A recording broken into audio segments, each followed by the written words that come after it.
I didn't go into the Emilia Perez musical enthusiastically, but I did attempt to be as open-minded as possible. I'm mostly judging how it was shot, the characters, the music, and whether it's a compelling story. So let's get to it before I change my mind.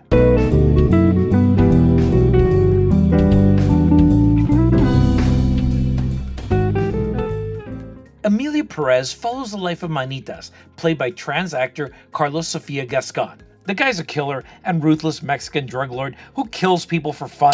Yeah, that's our protagonist. Great start, guys. But things change when he realizes he has a little bitty woman living inside of him and gets Rita, played by Zoe Saldana, to help him transition into the titular character. Rita searches for a doctor that can help her get all that male toxicity out of him. Nice to meet you. I'd like to know about sex change operation. I see. Men to woman, or woman to men.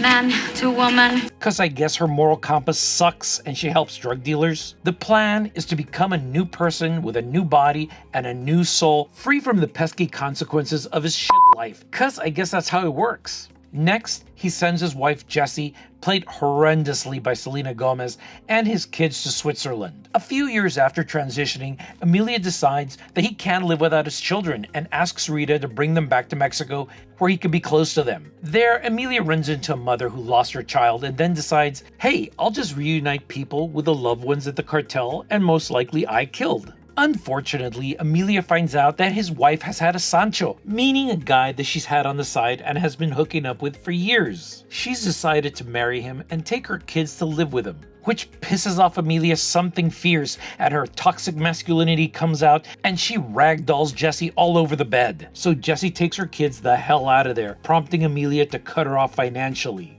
After a musical number between Rita, Jessie, and Emilia, Jessie and her Sancho do the only logical thing: kidnap Emilia to get their money back. Rita gathers a group of musical mercenaries and hilarity ensues. The rescue attempt doesn't go well. Jessie and her Sancho throw Emilia in her trunk, they drive off, and all die together. How poetic. The children go to Rita, and Emilia is elevated to sainthood by some of the locals of the city, erecting a statue that resembles the Virgin Mary in her honor. Yeah, that's a thing that happens in this movie. Okay, so I honestly had no idea what I was watching and couldn't make much of the reasoning and logic from the director Jacques Audiard. But believe me, we'll get to that soon. Empirically, the film was shot good enough to be called a movie, with some bad lighting, ridiculous songs, and annoying choreography. It feels like the characters and sets were way cliche, but I guess that's the French director being French. So that's all I'm going to say positive about this film. As a Hispanic who understands the culture, I can tell you that putting a French director in charge of a musical set in Mexico is like putting a Catholic priest in charge of a daycare. And Selena Gomez sounds like a first-year Spanish student. I'm not as happy with what I feel like I could have done in Spanish. Yeah, no crap. You sound like a tourist. In fact, except for Adriana Paz, none of the actors are actually from Mexico, and they struggle to maintain authenticity. Beyond that, none of them act like real people or capture the true feeling of the country the movie is set in. The film has been resoundingly rejected by its Mexican audience, offending people like Cecilia Gonzalez, as she writes on X. Emilia Perez is everything that is bad in a film. Stereotypes, ignorance, lack of respect, making money off one of the most serious humanitarian crises in the world, mass disappearance in Mexico. Next, I'm not some Broadway or musical snob, but I've watched a few shows in my time, including Wicked in Broadway and My Fair Lady in London, to name a few. Gay!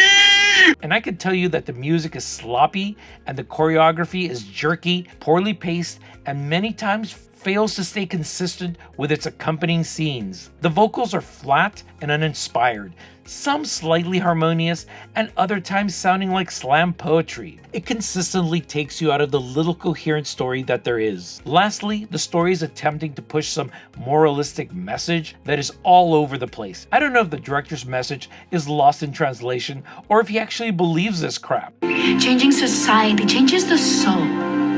Changing the soul changes society. Changing society changes it all. What the fuck? Anyways, the story pushes the idea that masculinity is evil and that a person's morality, spirit, and psyche are dictated by hormones and their body. Manitas is an asshole who's trying to free his evil male heart. Once he's free of testosterone, facial hair, and his penis, he can unburden himself of the shackles of toxic masculinity and be the enlightened, compassionate soul that he was meant to be. In a predictable twist, Emilia even hooks up with a woman who has of course been abused by her husband. So Emilia was a man who cut off his penis to become a woman that ends up with a woman? Yeah, I'm not even gonna try to understand this one. I do believe in second chances and redemption, but also accountability. You can say you're sorry for all the crap things you did in your life, but actions have consequences, which this film doesn't really believe in. At one point, Rita yells at a group of corrupt politicians for being corrupt while accepting blood money from Emilia and being instrumental in helping a cartel kingpin evade the law, only to be rewarded with riches and the family she always wanted when she inherits Emilia's children somehow. This is being a hypocrite like a boss. So in the end, it's a story of a cartel kingpin turned saint hero lesbian. If I could give it negative reels, I would, but I'm just gonna give it a 0 out of 5. And get this, it's nominated for 13 Oscars, including, wait for it, Best Actress. That's more than The Godfather. I hope it wins, I really do. And I hope in the end that it's a man that takes home Best Actor and Best Actress. I guess the future of the Oscars is male. Anyways, like, subscribe, ring the bell, do all that stuff, and as always, keep watching movies.